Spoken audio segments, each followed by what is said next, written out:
0 2 6 12 20 0 2 6 12 20 etcetera என்ற தொடர் வரிசையின் எண்ணாவது உறுப்பு காண்க. எண்ணாவது உறுப்பு அப்படின்றது பொது வடிவம். இல்லை எண்ணாவது உறுப்பு அப்படின்னு சொன்னா சாய் பண்ணணும். நமக்கு அது கூட்டுத்தொடர் வரிசையா பெருக்கு தொடர் வரிசையான்னு பார்க்கணும். அதுக்கு கூட்டுத்தொடர் வரிசையா பெருக்கு தொடர் வரிசையான்னு பார்க்கறதுக்கு 2 பேரும் அமைதியா சொல்லலாம். நீங்க பாருங்க, இது இங்க இருந்து இங்க போனா எவ்வளவு அதிகரிச்சு? இது பிளஸ் 2ஆ? இங்க இருந்து போனா எவ்வளோ? பிளஸ் 4 அதிகரிக்குது. அப்ப பிளஸ் தான். எத்தனைங்க? 6 பிளஸ் 8. அப்ப இது கூட்டுத்தொடர் வரிசை இல்ல. பெருக்கு தொடர் வரிசை தான். இரண்டாவது உறுப்பை முதல் உறுப்பால வகுக்கணும். 0 by anything by 0 equal to infinitive. அப்ப இது பெருக்கு தொடர் வரிசையும் இல்ல.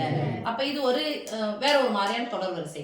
இந்த தொடர் வரிசையினுடைய பொது உறுப்பு இல்ல பொது வடிவம் அல்லது எண்ணாவது உறுப்பு அப்படின்னு சொன்னா என்ன பண்ணும்னா ஏன் பண்ணும்.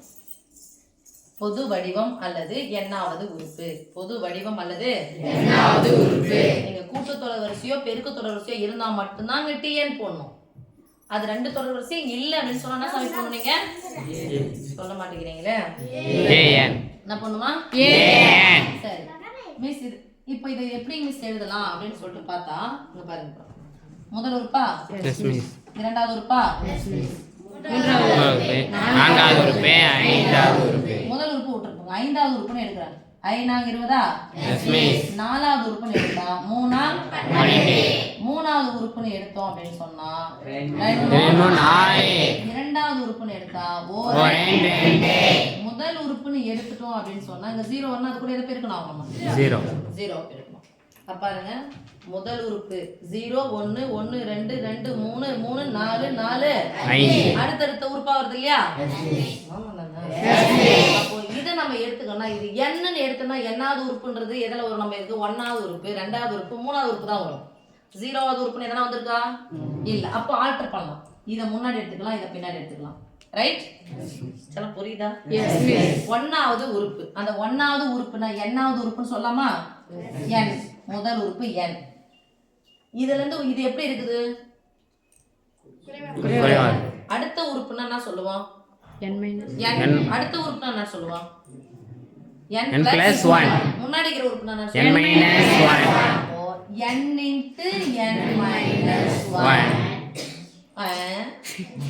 n into n minus 1. அவ்வளவுதானே சாமி?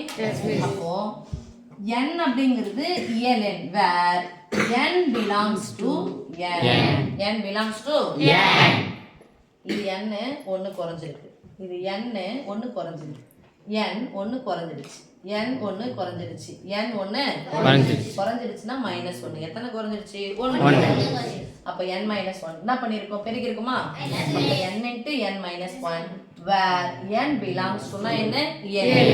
கண்டிப்பா இதை எழுதணும். சரி, புரியுதா?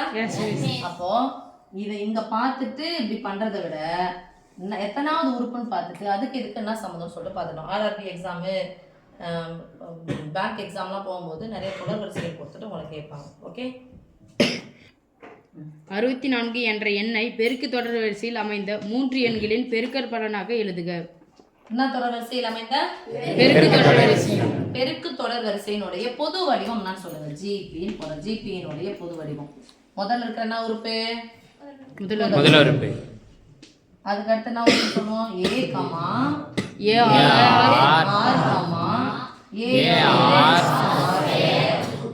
இப்ப இந்த 3 நம்பரையும் பெருக்கணும். இந்த 3 நம்பரையும் பெருக்கணும் என்ன கிடைக்கணும்?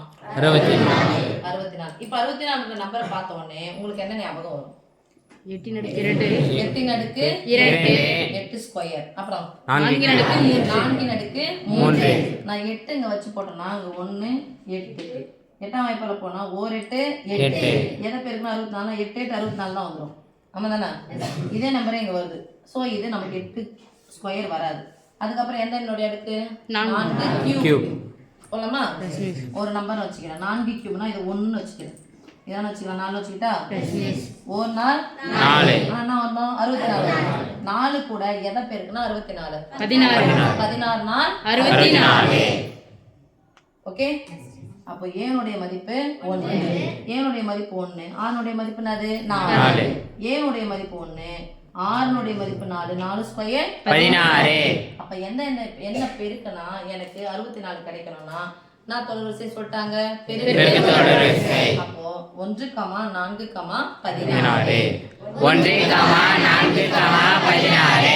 இந்த ஜிபி பெருக்கு தொடர்வரிசை சொன்னா ஜிபி பொது வடிவம் எழுதுனா 1 மார்க், இதுக்கு 1 மார்க். ஓகே சாமி, அடுத்து